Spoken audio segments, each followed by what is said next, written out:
So go live, Right. and we're live. Right. Yeah. It's like, technology. I thought technology was supposed to make our lives easier. No, And it just fuck. seems like, well, you know what it is that technology is and can make our lives easier. It's just that we have all these goddamn middlemen.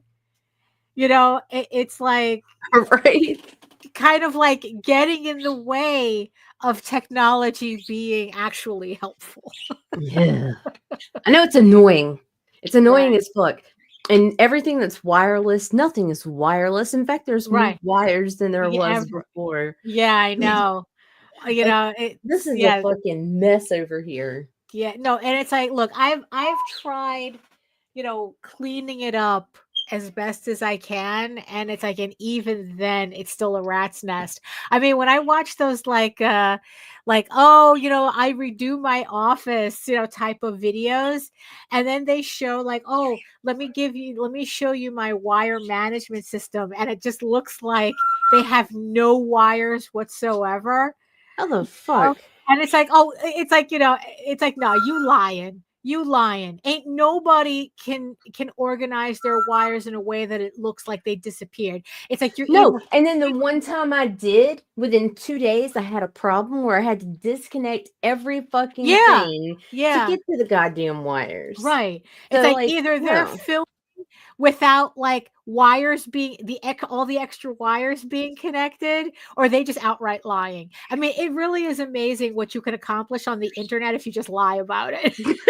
Speaking of, good morning, everyone. It is June 16th, 2025, and it is Monday, I think. Yeah, it's Yeah, it's Monday. Monday, It's another Monday. Monday. Oh, another Just Monday. another manic Monday. Wish it were Sunday. Sunday. Wee. Oh my goodness. Oh, You ready to do this? absolutely not. But hit it. Let me see if I can find the intro this time. Oh, that's true, right? Hit the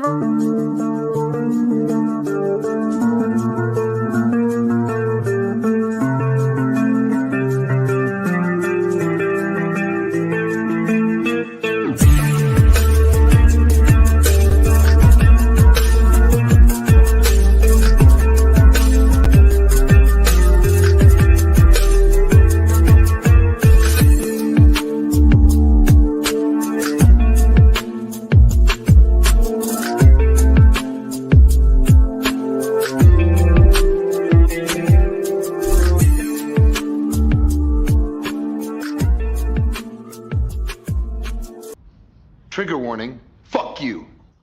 Ah, good morning. I don't know. That clip never grows older. It just sums it up. I mean, really, it's like, so good morning, Nita. Good morning, Daphne.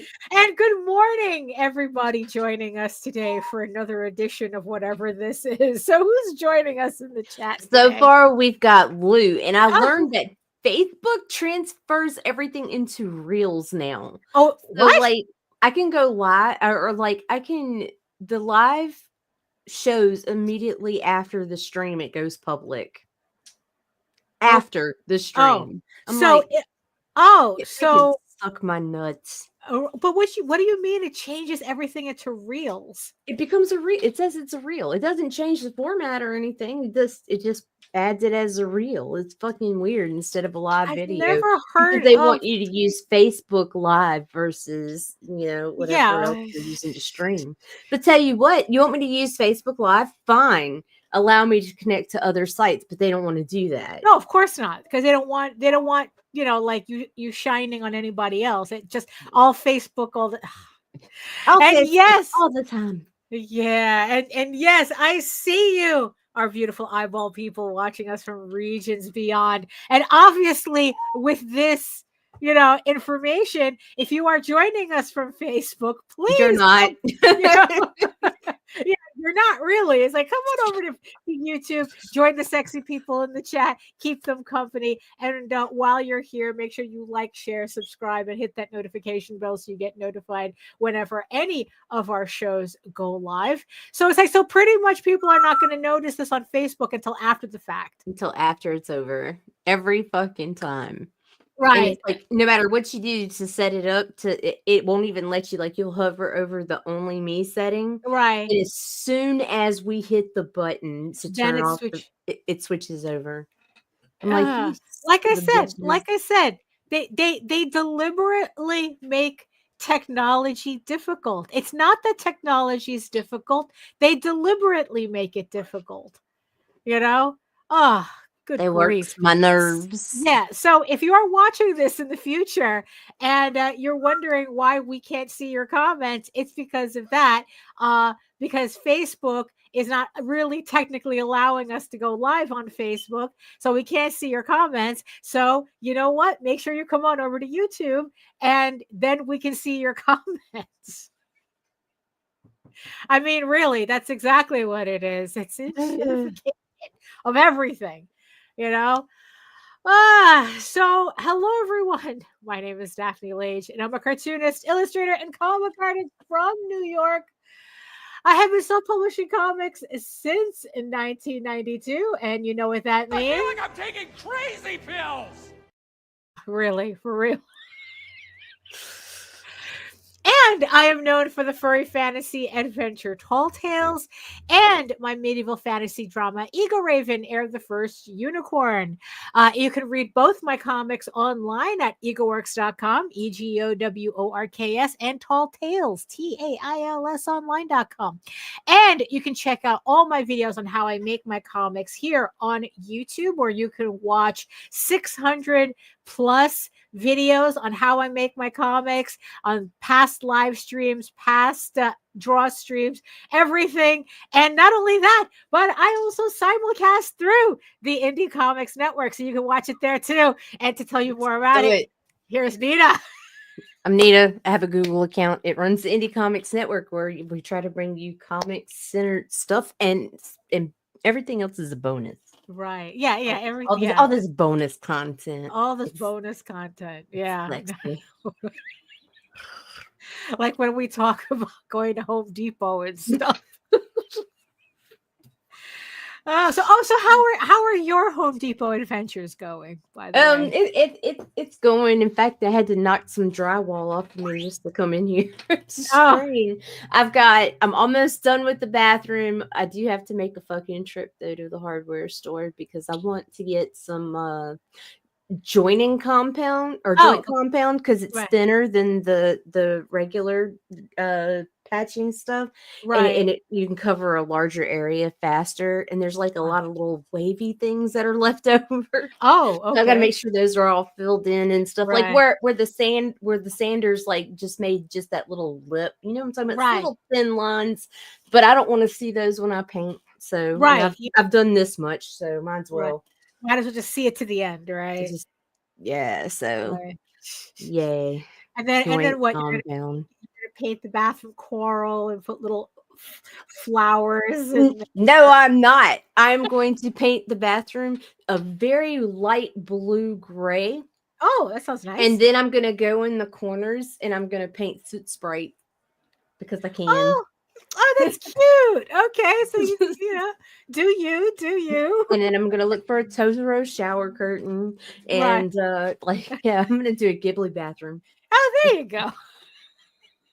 You know, in Walt Disney World, they have at Epcot Center, in the Japanese pavilion, they have an example of a Studio Ghibli bathroom. Do they really? I need to look at it. They have. Yeah, they have an exhibit there. They've had there forever about like the story of kawaii, and they have like an example of someone decking out their bathroom in all like Studio Ghibli stuff.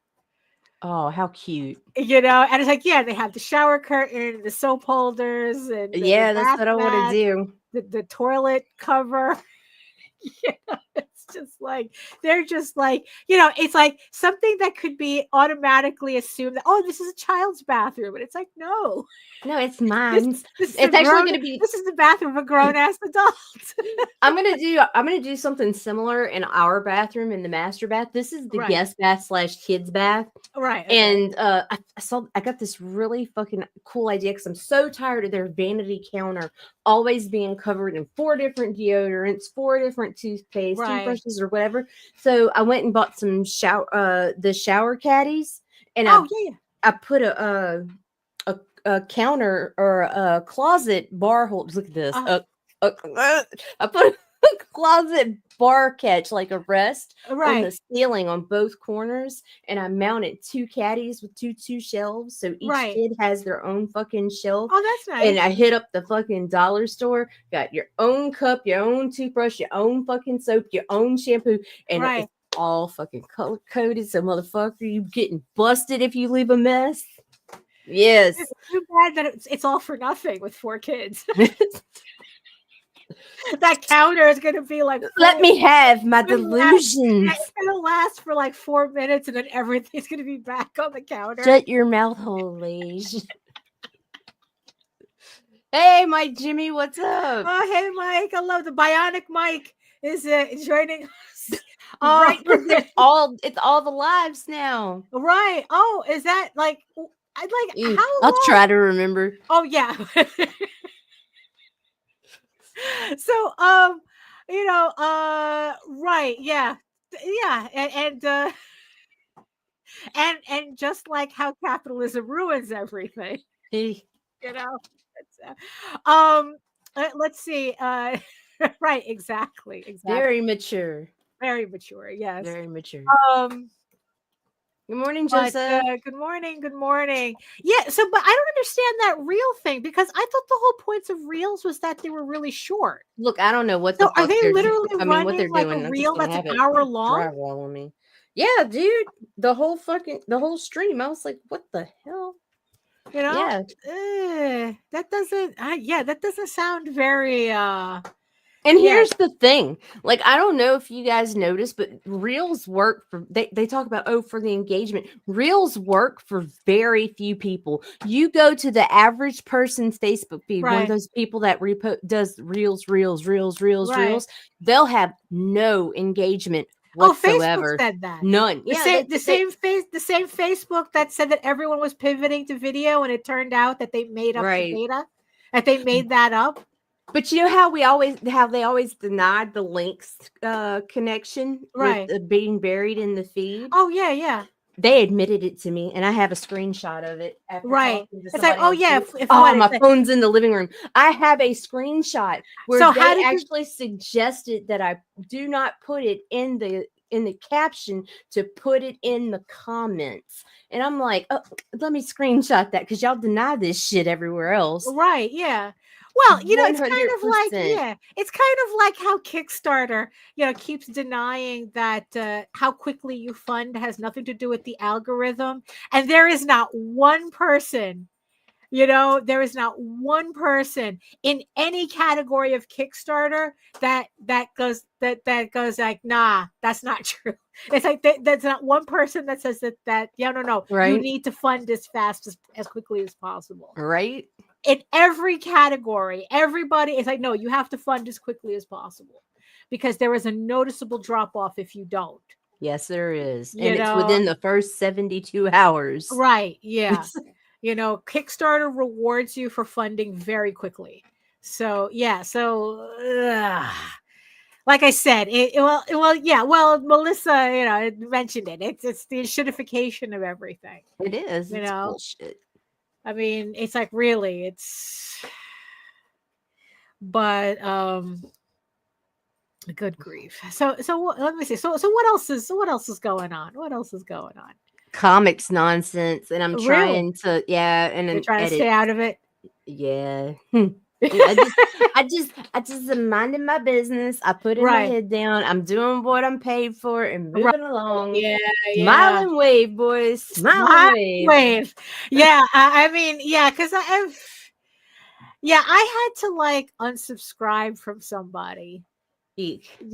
because it just got like tiresome, and it's like, and in the end, it's like, that's just what I do. It's like the second you start really getting tiresome, that it's Over. like, okay, I'm done. I'm done, Um, look, yeah, exactly.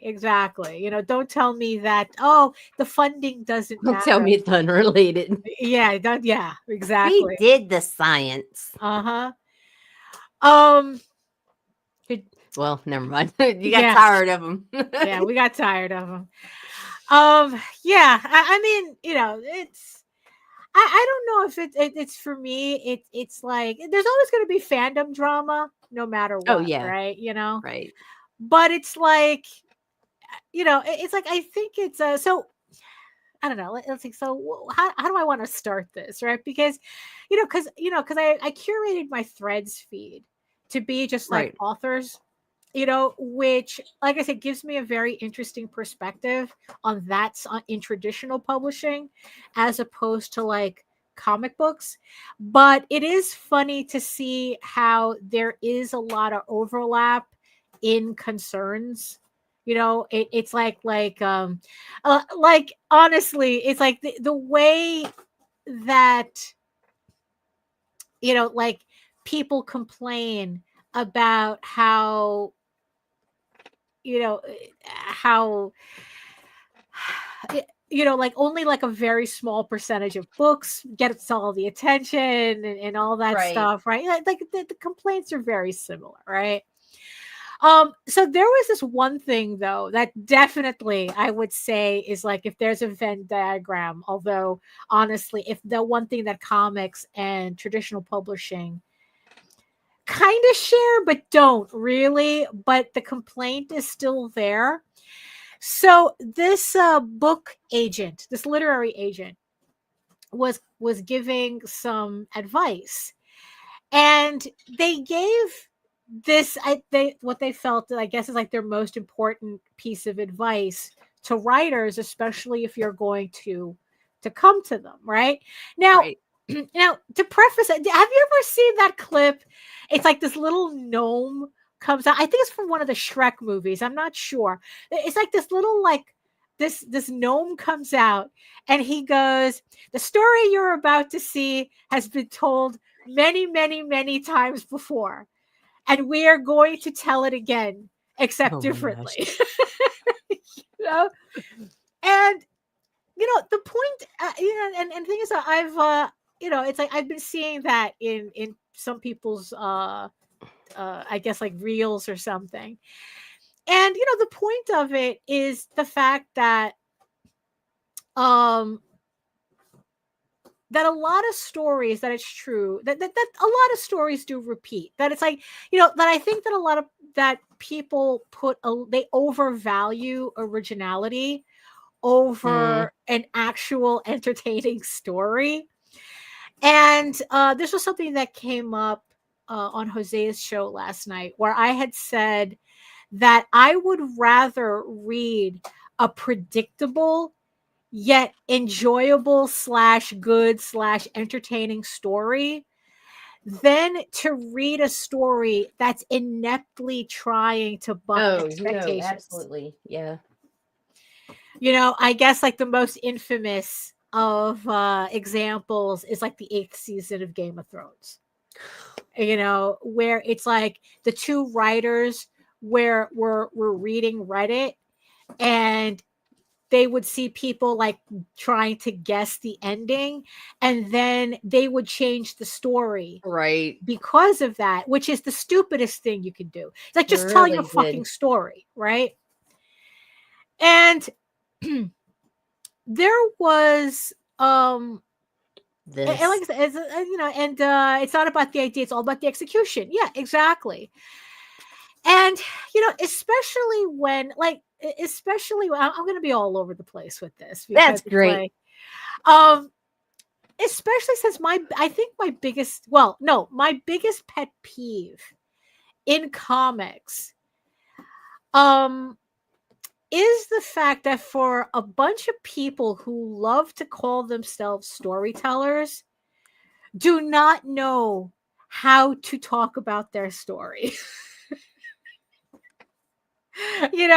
That they do not know how to tell their story in a way that makes you want to read it. Now, there is a variation of this in traditional publishing where the complaint that I'm seeing there is that there is this heavy over-reliance on trope. Oh, right. Exactly. Right. K-dramas, especially, they're known for that. It's like, so in traditional publishing, like I said, there's a complaint about an over dependence on trope trees, as they call them. It's the trope checklist. Right. They're not telling you the story. They're telling you what tropes are in the book. Right. Enemies to lovers, one bed, one horse, one cave. It's like, whatever the stupid shit is. It's like, found family. It's like he falls first. That type of thing. Tentacles, depending on the book you're reading. I mean, it's like, not with a right. K. And what happens is that it seems that there are too many authors who confuse that for plot. Who confuse that? I think I've seen that. I think I've seen two girls, one cup. Yeah. Where it's like they confuse the trope tree as plot. Right. And no, that's not what that is. It's like those tropes don't tell me anything. They tell me as much as you say, it's like, here's a boy and here's a girl. It's like, it's meaningless, right? It's like, or in my case, here's a girl and here's a 6-foot blue alien, 7-foot blue alien. That doesn't tell me anything either, except that it's sci-fi. That's it. But it doesn't tell me anything, right? So this, I guess this literary agent, has seen too many of that. So he wrote, like, he just gave this little bit of advice. He says, lead with your hook, the unique twist, premise, or promise that makes your story different from every other book on the shelf. If you can't explain what makes your book special in 1 or 2 sentences, it might elevator pitch. Yeah, it might be time to sharpen your pitch. And then he says, I see so many queries built on familiar tropes like forced marriages and forbidden magic, which is great. Tropes work for a reason. But here's the thing. If there's nothing that makes your version stand out from the rest, I won't be able to sell it. And, and it's like, and I thought that was like the pretty succinct advice. Because I think that comics kind of has a version of this, not necessarily tropes. We don't do that type of thing on this side of the pond, but the thing is, though, the amount of it's, I think that the problem that people, that I usually see when people are talking about their books is that they talk about everything else but the story. Right. Not even like, they'll just, like, as far as they'll go is tell you that, oh, it's a superhero story, it's a fantasy story, it's sci-fi. And then you might as well at that point be telling me, oh, and there's a boy and there's a girl. Right. Right. I mean, that's how meaningless it is. Because it's like, you're not telling me anything if you just tell me it's a fantasy. What kind of fantasy is it? You tell me, oh, it's a superhero book. Well, what kind of superhero book? Oh, and these are my favorites. Well, it's like X-Men, but different. Batman. But they can never tell me what the difference is. Right? It's like, well, it's different because I did it. It's like, okay, so what did you do? you know? Right? Oh, it's like, and it's like, oh, well, it's just different. It's just, oh, it's better than what Marvel writes or DC writes or whatever. And it's like, that doesn't tell me anything either. What makes it different? Right. And maybe if you get like the really special someones, they say, oh, it's not woke. And it's like, I can't. What does that mean? Yeah, exactly. One, What I does can't that take even you mean? seriously. And two, it's like, again, another meaningless word. It doesn't mean anything. What are you even talking about? Like, what does that have to do with what's your story? What's your fucking story? Just tell me your fucking story. But they'll tell me all about the variant covers on their campaigns. But I still won't know what their story is. Right. And it's like, and the thing is, and it's like, and it's like, look, don't even give me that. Oh, well, it's on the Kickstarter. It's like, okay, here's the thing. Here's the thing. And I'm sold. That tells me a little bit more, but not much. There's a furry girl and there's a furry guy.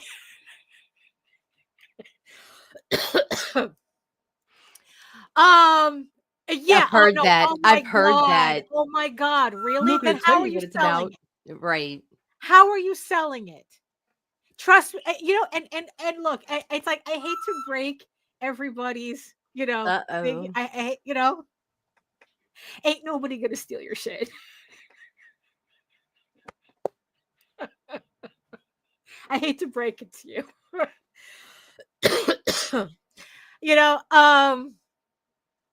It's like, oh, you're afraid that someone's gonna steal your Batman, but different. How can we ever tell? Oh, because it's funny. It's like just completely off tangent, but not really, right? Right. So a really, really funny thread, but not in a ha-ha kind of way. Uh-oh. that I've seen on YouTube, right? It's with all of these artists who are like small business owners. So there's a couple that I follow, right? And the funniest thing, right, is that they're little small business owners, right? And they say it's like, oh, it's like I'm a creative person and this, that, and the other thing, right? But the thing is, though, is that their business is so fucking generic that they actually like they've actually done tutorials on how to like make your logo in Canva. One of these like online things, right? Like they make their shit in Canva, and they're all like, oh, anybody can do this and blah, blah, blah. This is how I make my branding in Canva. And it's like Canva is one of these like online, like graphic design programs. It's like where it has all the clip art and you just like put it together and it's like, oh, you have a logo now. Congratulations, right? You put like, I don't know, the impact font and I can't laugh because I use something close to the impact font on my logo, but it's readable. What can I tell you? Right. So, but it's like really, really super generic. It's like the products that they offer are like so painfully generic, right? And the funniest thing is like it is not the first time that I've seen these creators get upset because somebody is copying their small business, right? And the shit is nobody else could do this macrame. The shit is that, but like I said, it's like this one woman was upset because someone else is now doing tumblers that have like these little like flowers on it, right? But the thing is, though, she made the initial design in Canva using clip art. So it's like now she and made it a whole tutorial about it, and now she's upset that somebody else made the same design in Canva, reverse the colors, and are now selling their own version of her Tumblr. And it's like, you didn't do anything. All you did was took a fucking clip art of a flower and did a tutorial on how to do it. What yeah, the you fuck even did made you a tutorial on expect to how happen? to make it, and then it's like now you're upset that it's like anybody else could use that information. You know, I mean, it's like you literally created, all your logo is a font in a circle. And now you're upset that somebody else is using a font in a circle, right? And it's like, you know, you're creating Batman but different. And you're upset that someone else did Batman but different. You know, and it was just like, you know, it's just kind of like really funny because it's like it's like, yeah, people baffle me with the things they'll do to make money. Not that's morally wrong, but more so stupid. I swear to God. You know, so it's like, so mind you, and like I said, these aren't the only two. I've seen this like repeat several times, you know, where it's like they have the most painfully generic, like this is beyond, you know, like this is beyond like the Hello Kittification that I think I was talking about on the last show, where it's like that if you could Hello Kitty, you know, kind of like your characters, right? You can merchandise them.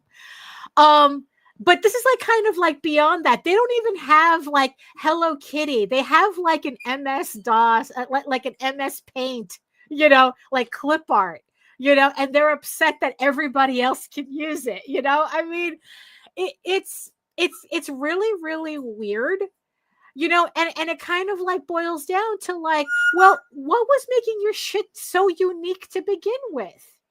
Right. You know, it's like you guys weren't really doing anything unique. It's like, why you tight? You know, not only that, but it's like you're actually bragging at how basic ass bitch your shit is. You know, and then it's like you're upset that, oh, there's another basic ass bitch out there doing the same thing I'm doing. And it's like, what did you expect? But the thing is, though, woo girl's gonna woo, right? Yeah. You know, so it's kind of like, look, it's kind of like the equivalent where it's like every, like you go in the romanticy section, every bitch is writing a Beauty and the Beast story. Everybody, me included, we're all doing it. You know, every single one of us has a Beauty and the Beast story, you know, a variation of that, right? But it's like, I have yet to see anybody go, that person is copying my Beauty and the Beast story. Although there was that woman who was trying to copyright, was trying to trademark Omegaverse, which was a whole other thing. But yeah, you don't do that. I mean, it's like you don't take the, you cannot, you know, it's not that base thing. You know, it's not the Beauty and the Beast story that's making your shit original. It's not it's how you're retelling that story. It's your execution. Right. You know, and the thing is, though, is that you can yeah, I have that book. That's Your sister wrote it. No, well, I have notes for that one. But I have one that I bought. That's exactly that. They literally, oh my God. Well, we talked about it on the previous show where it's like, yeah, how hot your shadow daddy is, right? Where it's like somebody took the movie and did a beat by beat porn novel of the movie, but it was really, really funny because it's like, on one hand, she wanted you to know that this is what she did, but at the same time, she did like these little changes to the story that I really enjoyed. And it's like, but it was just like an experience. It was like a whole experience, right? But this is what it is, right? That it's like she took the same base that everybody was using. And you don't need to hide the fact, you know, especially in this genre, you don't need to hide the fact that's a Beauty and the Beast story. Because like I said, we all do it. But it's how you write that Beauty and the Beast story. that, and then it's like, what's your unique take on the Beauty and the Beast story, right? So that's the thing that's missing, that I see missing a lot in comics, is that everybody's doing a superhero book, but nobody is saying why their book is different from everybody else's. Right? They're just saying that, oh, it's different. And it's like, it's a meaningless word. It's like, it doesn't mean anything. You're not telling me anything. You know? Different you know, how? Right. It's like, how is your story different? You know, it's kind of like, let's take Rob, right? We you know, like Nightwolf, right? So it's like, yeah, it's like plenty of people writing werewolf stuff, and especially there was a point, there was that little trend on, it was a trend for a while on Kickstarter, where it's like everybody was writing a werewolf comic, right? But it was Rob's story that attracted me to his story. Because it's like, not only was it a werewolf story, it was a guy in high school finding out he's a werewolf. Right. So you kind of got like, okay, well, that could also be like Teen Wolf, right? But you know, but the thing is, though, is that it was enough of a difference.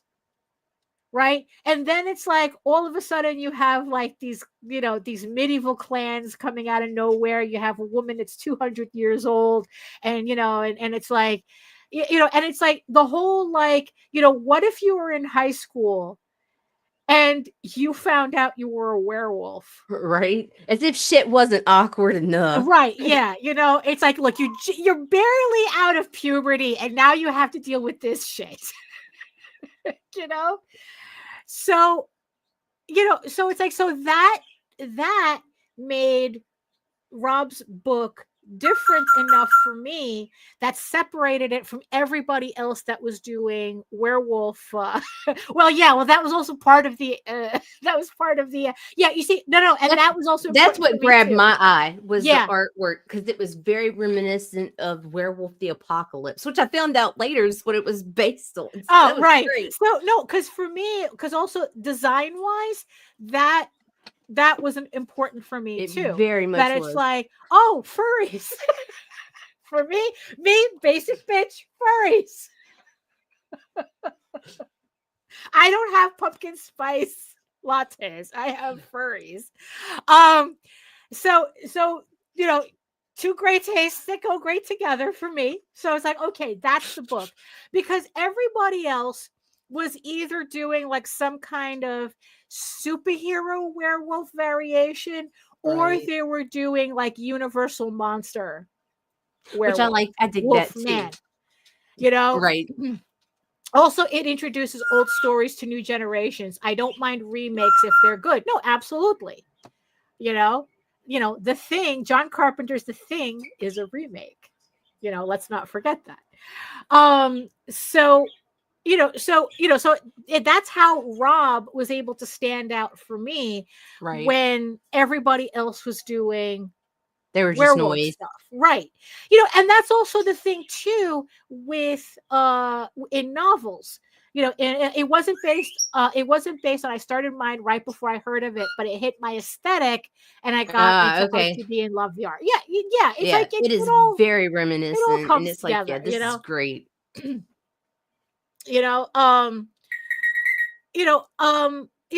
it's because that's kind of like how I navigate like Omegaverse in traditional publishing, because it's like, most of the time, they all say they're werewolves, but they're all just humans. He's got ears and a tail. Not even most of the time. Oh, really? Not even a tail? Not even. They're lame. Just like, they have those inner wolves. They have two wolves inside of them. You know. Me too, and they're both horny. Well, so, but the thing is, though, it's like, I like the ones where there's actually a wolf, like the wolf involved, right? Furry, the whole furry wolf thing, That's the type, those are the stories I gravitate towards. So again, it's like when everyone else is doing like the human wolf shifter that never shifts for some reason. Well, but then again, I do the opposite. I have a wolf shifter. They never turn human. It's like, what do I need that for? But you know, it's like, to tell you the truth, out of all like all my alphas, my alpha boyfriends, they like all of them are wolf shifters in theory. They just stay wolves. In theory, you never see them in their human form. You know, I think Loki is the only shifter that I have that you see both his human form and his wolf form. He's the only one. Everybody else, you gotta take their word for it. I can become human. Well, I can, but why? I don't need to.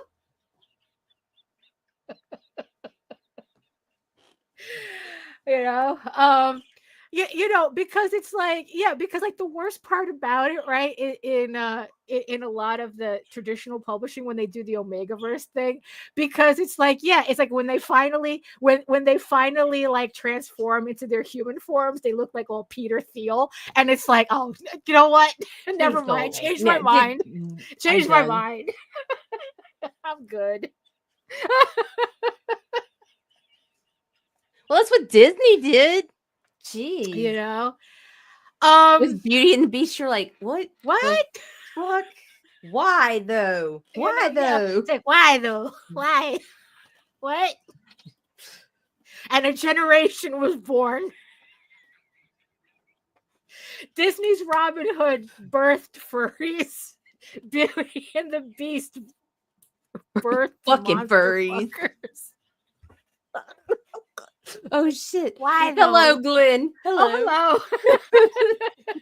We're not being dirty. Not live. Right. No. Oh my god.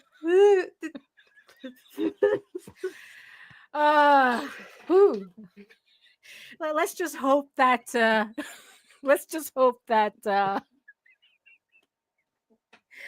the first question Mike Jimmy doesn't have to ask it. Daddy, what's Omegaverse? Oh shit, I completely forgot they were here. Yeah. Oops.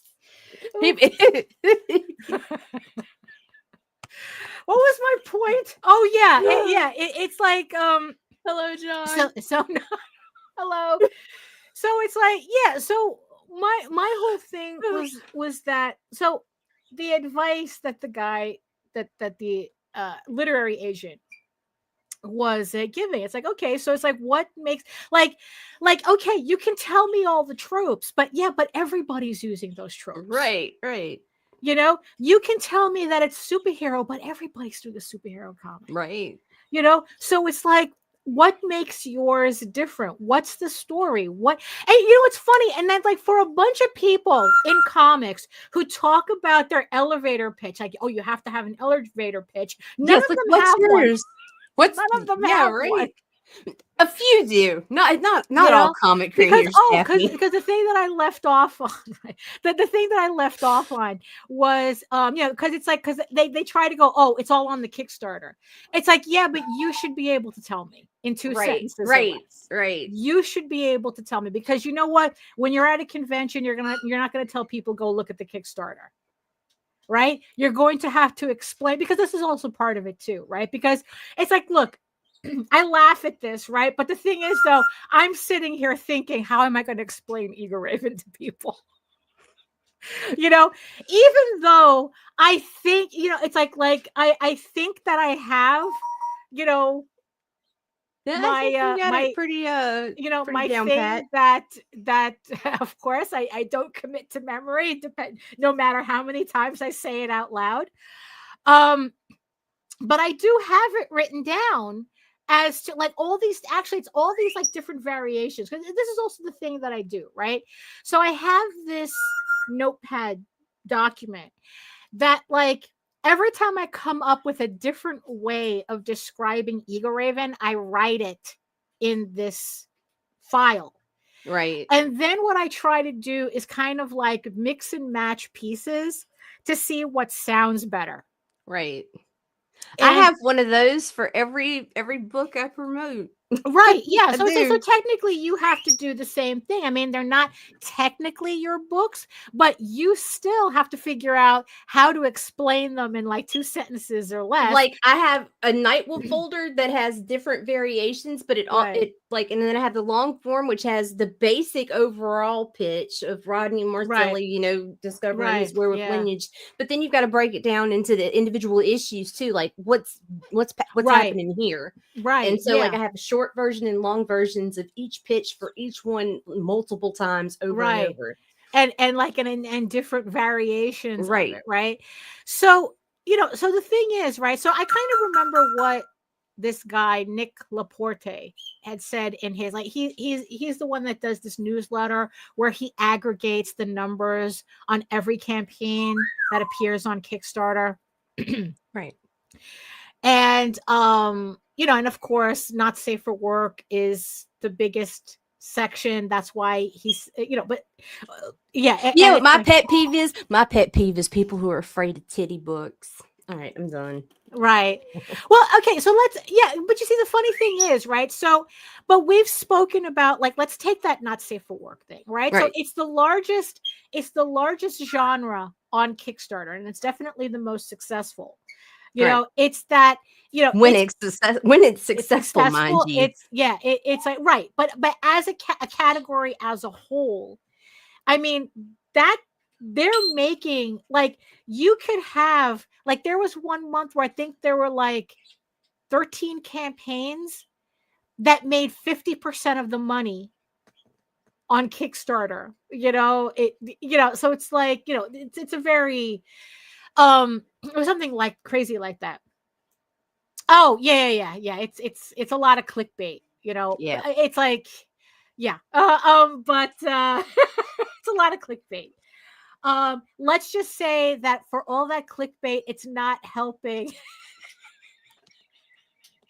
I'd be so toxic if I had a penis, but I'm a girl, so I can do it. Mike, cover Oh. Aurora's ears. Yeah, cover her ears. Oh, snap. Snap. So, you know, like, even if you're doing that type of book, a Not Safe for Work book, right? You still gotta tell me what makes your book different from everybody else's. Right. And those are the ones that are successful, mind you. Right. You know, I mean, it's like to just say, oh, it's a pinup of naked superhero skanks or something. I don't know. You know, right? I don't know. I recently saw a particular group that I do not care for do a one that was like Star Right. Wars skanks. Right. Yeah. But it's like, okay, you know, but again, it's like, it's, you know, you make it in Canva. You know, you make, like, making a logo in Canva. You know, that's basic bitch shit. You know, it's like, your favorite superheroes, your favorite Disney princesses in lewd positions or something. That's basic bitch shit. Right. In the Not Safe for Work realm, that's what that is. That's the that's like the pumpkin spice latte. That's the right. That's basic. That's okay. Like bottom rung. All right, I got you. You know, right.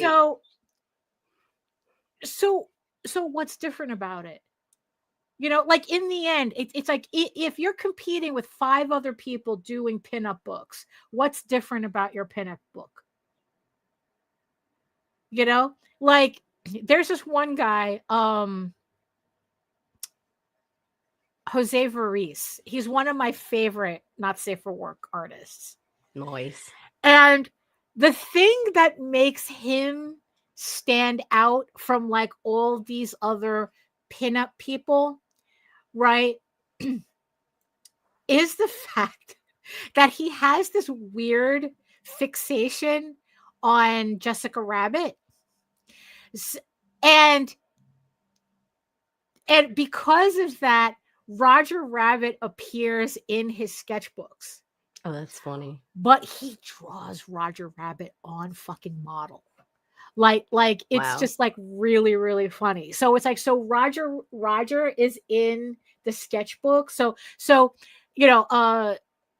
Jessica Rabbit's doing all this cosplay, and then you have Roger Rabbit in the background, kind of like being whatever mascot is in, and it's really, really funny. So if what's funny is that if it's like it's literally, I'm saying this, it's it's like I forgot the Bob Hoskins character. It's like, oh, so what makes it's like what do you see in that sketchbook? Oh, the shit makes me laugh. It has Roger Rabbit in it. I've never bought one, but because it is kind of, it is expensive. I think it's like $40 for a 35-page book or something, or a 30-page book. Sometimes it's like 24, and it's like, yeah, I'm good. But it's like his sketchbooks stand out because of that, because I guess that's his shtick. It's like it's Jessica Rabbit, and then you have Roger Rabbit, and it's just like this really funny dynamic, in kind of like this, it's kind of, I mean, it's, yeah, and it's an adult, sketchbook, but it's not like you're seeing Roger Rabbit doing anything. It's just pinup books. That's all it is. But it's still funny conceptually. So to me, that's what makes what should be a basic ass concept, right, makes it stand out from everybody else's. Like, I would rather, like, if I had the choice, I would rather buy his books than some, Star Wars chicks in bikinis or something, Well, oh no, they're not in bikinis. Well, right, whatever it is, I mean, whatever their gimmick is. So,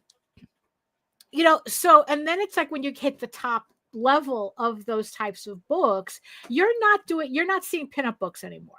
Mm-mm. It's like now you're seeing, it's like not safe for work comic stories, right? And the thing is, though, is that they all have sex in them, right? But what else do they have? Okay, we know they literally have the one bed trope. We know. Right? Right? We know it's all the one bed. But what makes it special? Why should I buy this book over that book? Right. And it's the same thing, right? So it's like, so the I think like the category that comes after that is horror. Right. Although horror is a strange category, because it's like, I don't know. One, I'm not really, I'm only into it in like very certain things, but it's like, usually with horror, that seems to be the one category that everybody goes, yeah, give me one of everything. Right. I mean, am I off base with that? No, horror. Like the differences, the differences between books really don't matter as much as the genre. Right. If it's up your alley, it's up your alley when it comes to horror. Like, it's just how it rolls. Right. So I guess like horror doesn't have that same. I mean, but then again, like, even I don't know, but even then, it's like, you would still want to know, like, well, what makes... You could have the same goddamn story, as long as that art's good. It does not fucking matter, word for word. I'm not even kidding. It's crazy like that. Right. Like, it's like, oh, it has a serial killer in it, and it's like, and that'll be good for anybody. Like, they don't care what kind. They don't care. If it's their type, like if they're into slashers, or if they're into like the Ed Gein type, or like they're gonna, or Leatherface, or they're gonna wear your skin or whatnot. If it floats your boat as far as what you're into anyway, they're gonna fucking wipe it clean. Like,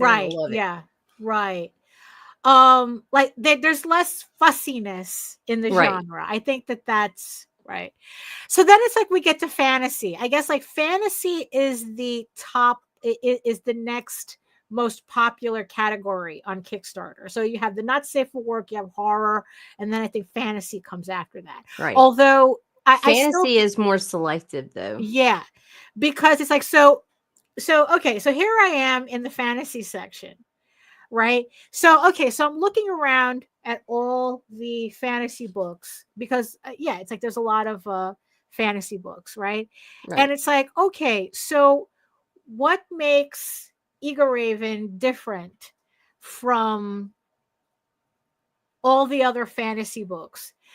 And the funny thing is that the first thing that comes to mind is more like what it isn't rather than what it is. Right. And, it's like Eagle Raven is not a rewritten D&D campaign, which is something that I see a lot in the fantasy genre, that it's like people, they have, it's like they're just like doing their variation of D&D and Lotus Wars and where it's like it's kind of like it's kind of like, oh, you're watching a campaign, a D&D campaign, right? Rather than it's like, this is my fantasy and it's a D&D campaign. I know that it's not that.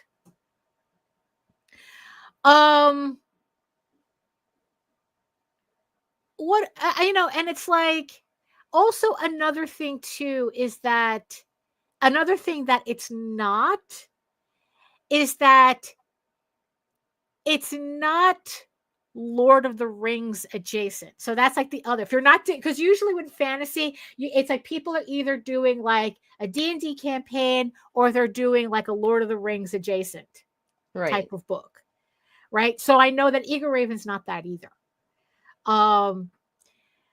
So so the thing that I kept kind of thinking, so I was like, okay, so if it's not these two things, then how would I explain what Eagle Raven is? So what is Eagle Raven?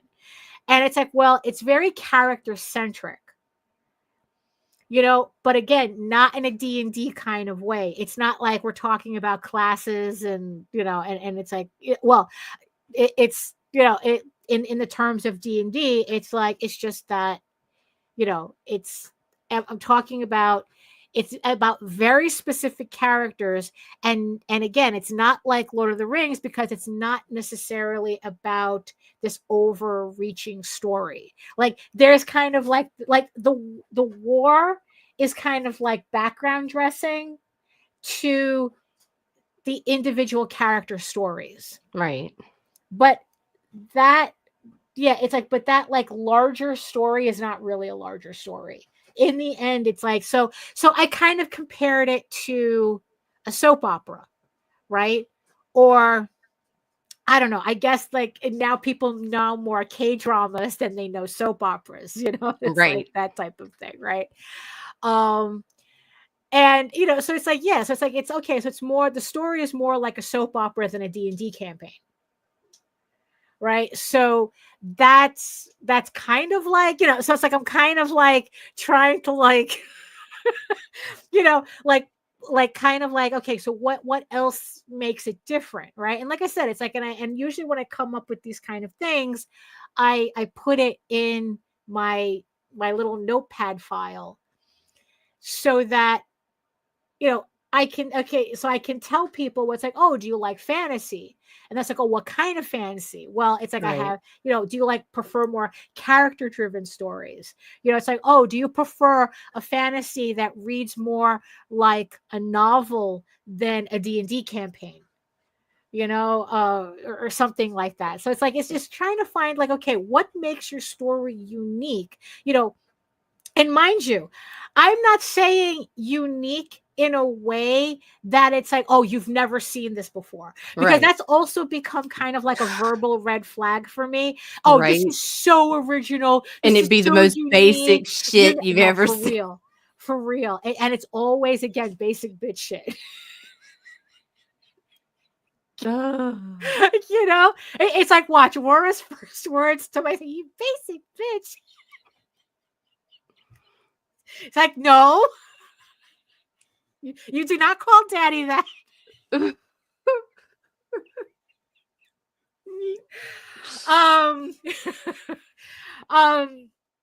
So Right. So it's like that's another red flag for me. So it's like you can't just outright say, "Oh, this is original. This is like the most original thing."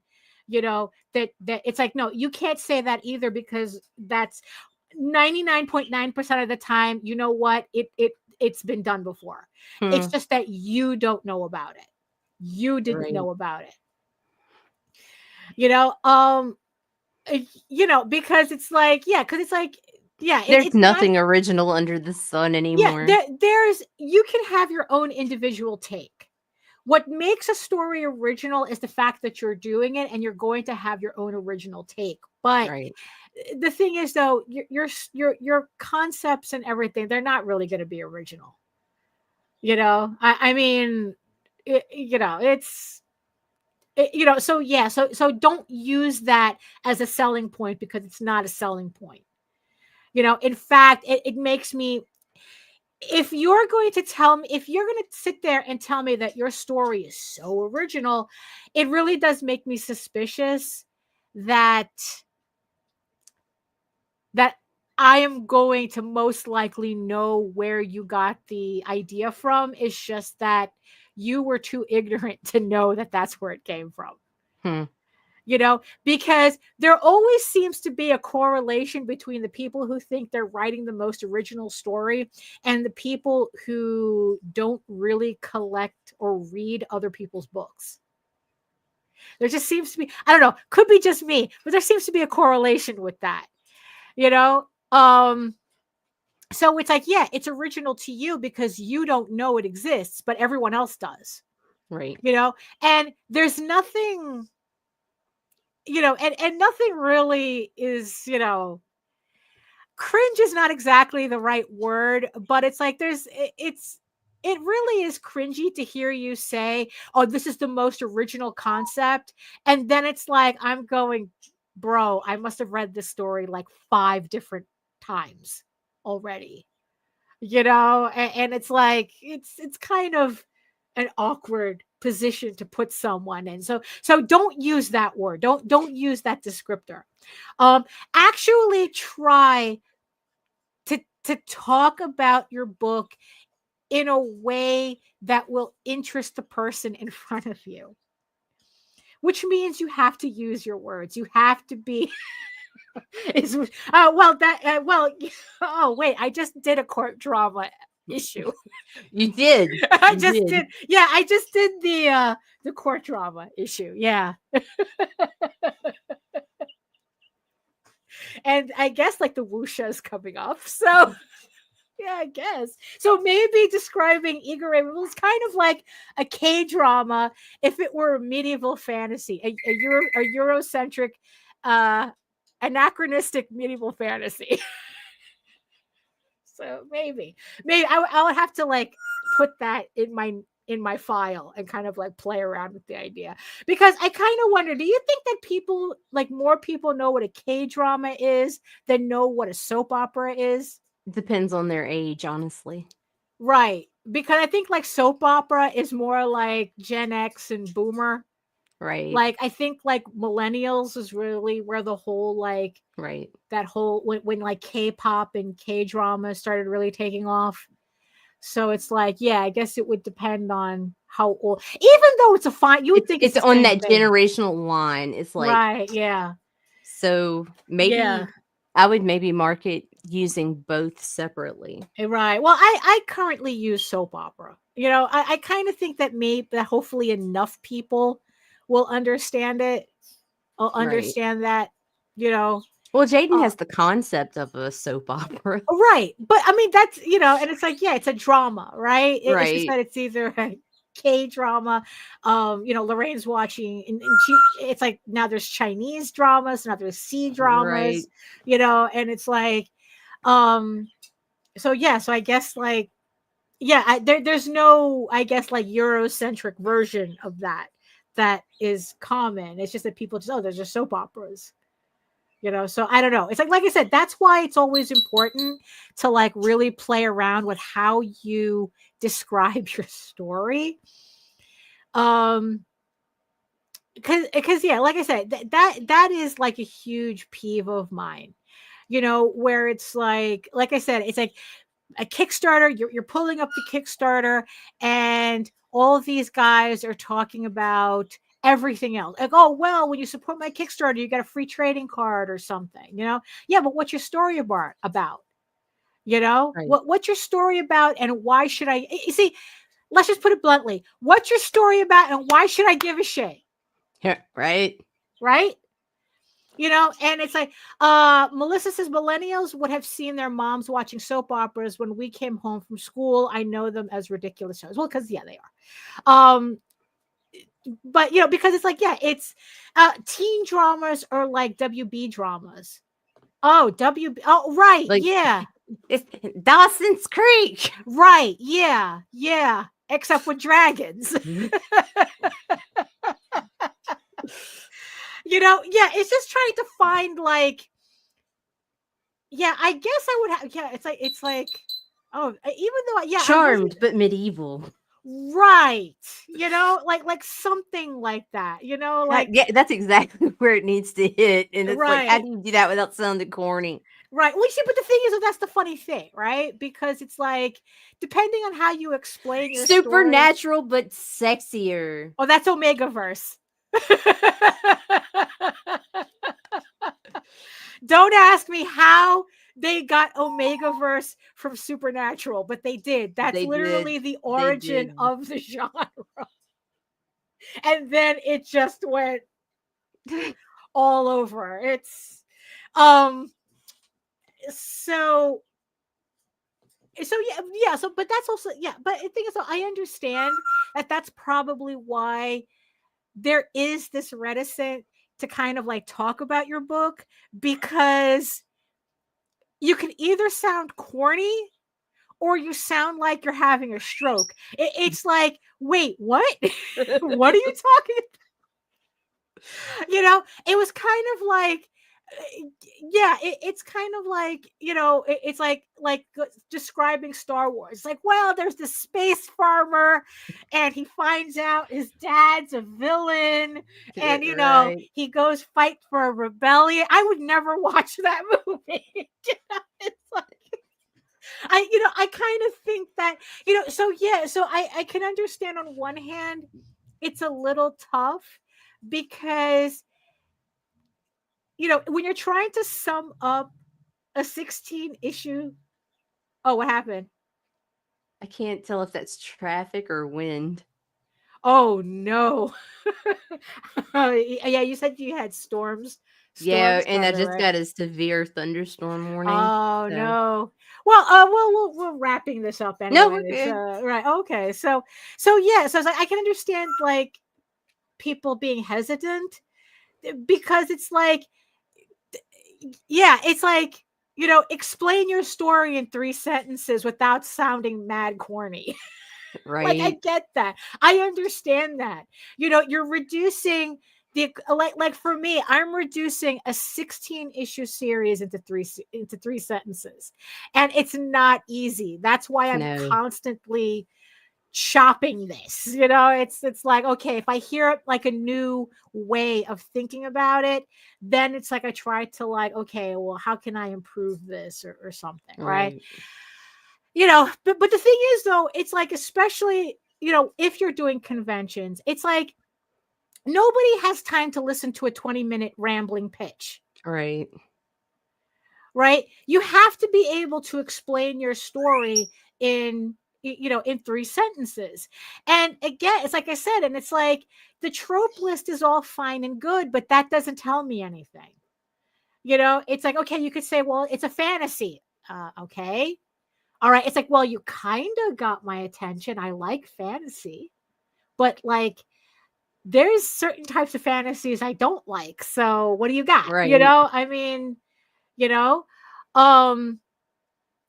just like not all superhero books are created equal, or at least they shouldn't be. I mean, it's like, maybe some people like some certain types of superheroes, but not other types. And maybe that there's certain types of stories that they like, but there are some people who like, well, is it more action adventure? It's like, well, I'm not, or I'm not really into action adventure type stories. You have stuff like, well, I have, it's like, oh, I'm into, what kind of novels do you read? Like also that might be something. It's like, oh, well, I'm into romantasy. This is more related to that. This is kind of more related to that. Less, more romantasy, less Lord of the Rings. It's like, it's not like Tall Tales. That's very action oriented. So that one I'm very comfortable saying this is like Lord of the Rings. Right. Although, honestly, it's like Eagle Raven has a lot more in common with The Witcher. There you go. mean, it's like, well, imagine if like The Witcher and Violet Evergarden got together. Does that make sense to you? It's like, no, but it right. makes me curious enough to check it out. So that's like kind of like what I'm trying to like figure out, like, okay, so how would I explain a fantasy like that? Because I read the Witcher book, and the Witcher is actually not very action oriented. It really isn't, which really surprised me. Like I said, it's like once I read the book, I didn't need the show anymore. Although I still imagine Henry Cavill as Geralt. Is it Geralt or Geralt? I'm always getting that wrong. It's like Geralt, I watched the show and I still don't know how to pronounce the name. So it's like, oh, it's kind of like, because it's kind of like The Witcher is actually a cheeky retelling of Grimm's fairy tales. And it's just like, I was really, really shocked to realize that, like, the show implied it, but the book was like, oh shit, every story is a Geralt. Every story is a retelling, right? And so then we go back to the original thing, right? He even The Witcher does a version of Beauty and the Beast. There's a Beauty and the Beast story in The Witcher. Even they take that story and make their own thing out of it. So the fact that you're just retelling a similar story, that doesn't matter. It's how you do it and how you make it stand out from everybody else telling that same story. That's what counts. What makes your story different? Why should I care? And I'm not talking about, oh, because I dedicated this book to my dad, or it's like, oh, I made this book after, oh, my child passed away in a freak accident. Right. That doesn't, I hate to say it, that doesn't make me care about your story. What you're doing is a version of I just saw the phrase for it too. Pity marketing. It's like that's a variation of pity marketing that you're giving me. You're not telling me about the story. You're not giving me a reason to care about your story. You're just giving me pity marketing. Right. And that's not what I want. In fact, it's like, if you give me pity marketing, I'm definitely not going to buy your book. Right. Hey there. A wizard is never late. Yeah. Well, we are almost early. There. Yeah. There's a replay option on Facebook. But yeah, it's like, yeah, I mean, I could just go on repetitively about this, but that's pretty much my thing. So literary agent, moral of the story, literary agent is pretty much saying everybody else is writing the same shit you are. Your job is to tell me what makes your book different, because other than that, if you don't tell me what makes your book different from everybody else, I can't sell it. And it's but that's right. That's part of it. If you just, you have to make me care in the story. You have to make me care about the story, not why you're selling the book. Right. I don't give a shit why you're selling the book, but I want to care about the story. You're selling the book to make money. Right. It's like, if not, you'd just be giving it away. Here's my book. But I want to care.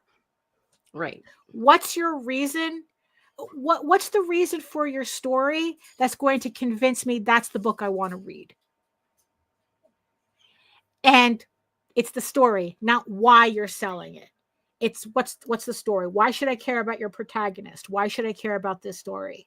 Right. You know, what makes it different from every other person in this artist alley who's also selling superhero books or fantasy books and their passion project. And everyone's doing a passion project. That Right. doesn't mean anything. We learned a long time ago that doesn't mean anything either. That's But not what a about selling the point. strong female character? Oh, that's definitely the best way to keep me from buying. It's like, no, do not use, please, for fuck's sake, do not use that phrase.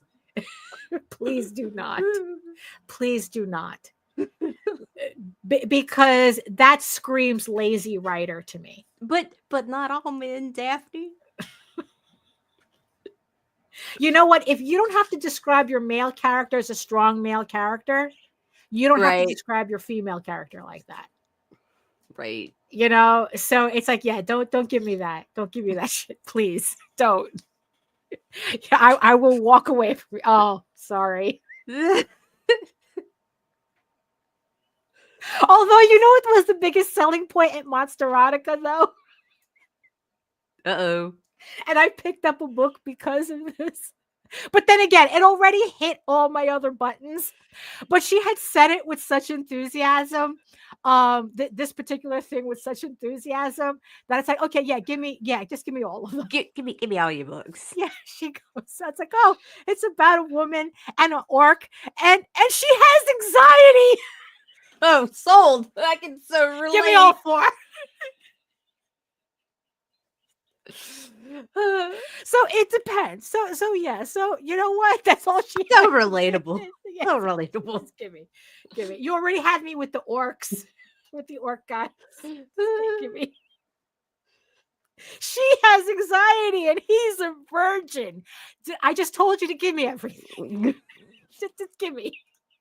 And I have them. I have to read those books.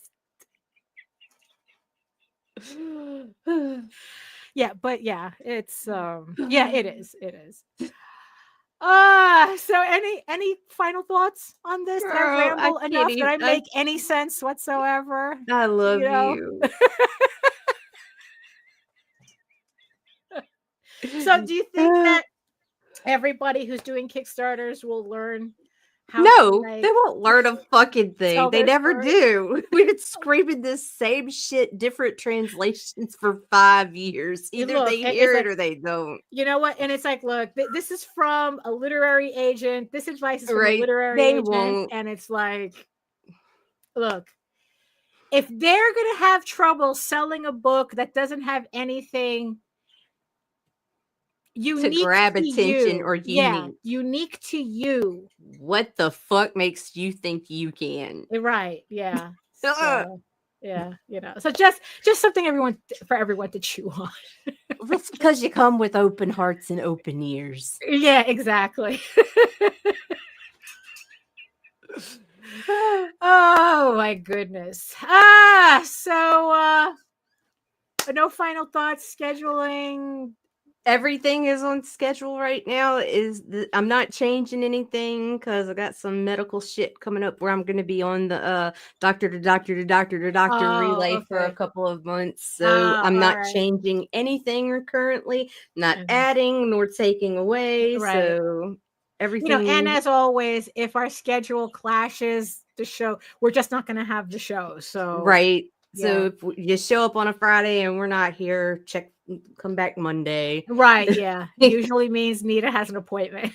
Right. Yeah. And Fridays are the only day. Like it'll usually be on a Friday if I'm going to miss a show, but I've learned to try to schedule later. It was hard initially because you just want to get in and get that fucking initial. Right. Yeah. No. Now I can be like, okay, I need it on a Friday afternoon, and then as close as we can get to where C's often able to take me because they poke and prod and do all this shit, and I can't drive after. Right. Yeah. Yeah. Fun times. Fun times.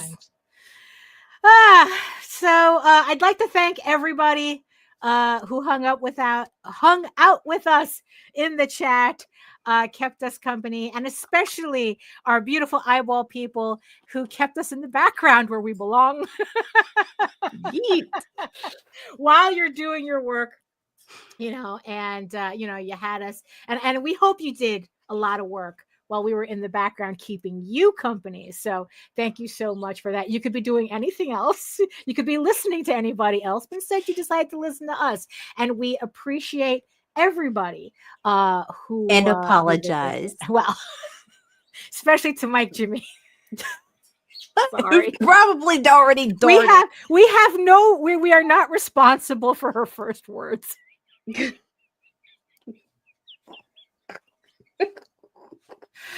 Oh my goodness. So I tried. I think I dropped 2 F-bombs the whole episode. That's got to be a record. Right. Maybe 3. I don't know. I'll go back and count them later. Right. All I can say is that I think we definitely lived up to the title of the show today. I was laughing when I just saw that. I was about to come into the Streamyard and I was just laughing. I go, you know what? That's the perfect title for today.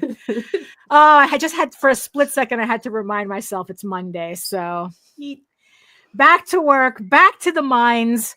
So if you want to learn more about me and my artwork and everything else, all my neuroses, you can head on over to my main portfolio site at egoworks.com, EGOWORKS, where you can find links to all of my galleries and social media sites, but I mostly post to Facebook if you are interested in seeing sketches and current work in progress updates.